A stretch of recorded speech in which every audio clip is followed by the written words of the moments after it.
Against Medical Advice is my first nonfiction book, and I wanted it not to read like nonfiction. I wanted to read like one of my novels, very fast-paced.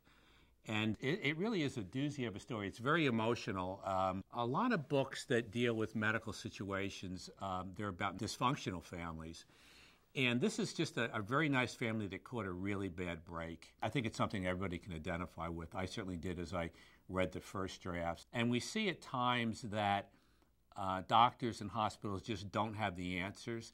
And it's very, very frustrating and heartbreaking, and that's a piece of what goes on here. But as I said, in the end, it does uplift us, and I think teaches us something about getting through real tough times.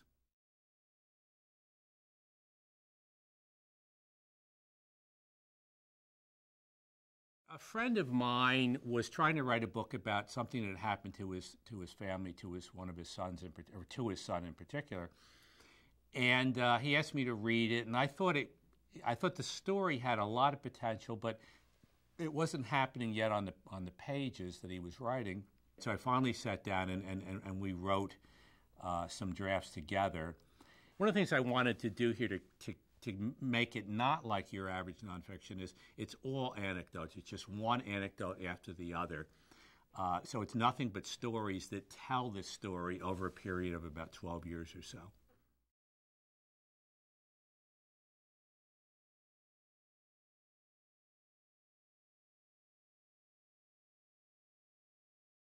I'm not a big message person. I don't like to put messages out for people. I like to tell the story and then have the reader come to their own conclusions about it. A lot of people are going to identify with the story because most of us have gone through medical situations that are just so hard to deal with. I think one of the things when you read this, you will have a different appreciation of what families and the people who are suffering from an illness go through, and what it's like for them to be made fun of.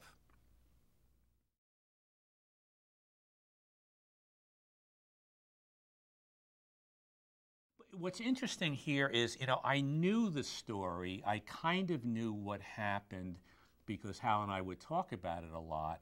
But then when I started reading it and I really understood what had happened and what the family was going through on a daily basis, it was just amazing and in retrospect, incredible to think back of how coming into the office at the time we were both writing advertising and somehow being able to go through a normal work day and then to go home to this situation night after night.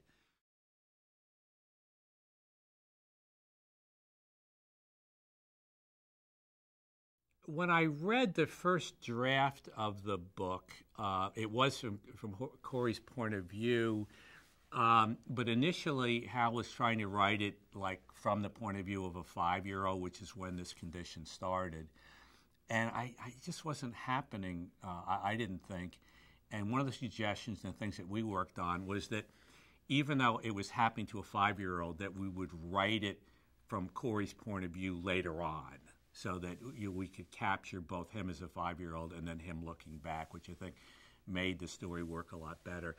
I find first person to be just more evocative. I'm just much more comfortable, and I think it turned out great to have Corey being the narrator of most of the book.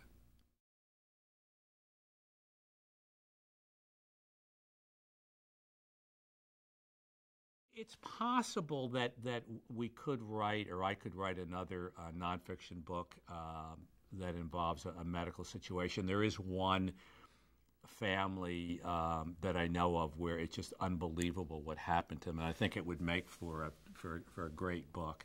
I am going to do another nonfiction probably for next year, but it's not a medical emergency.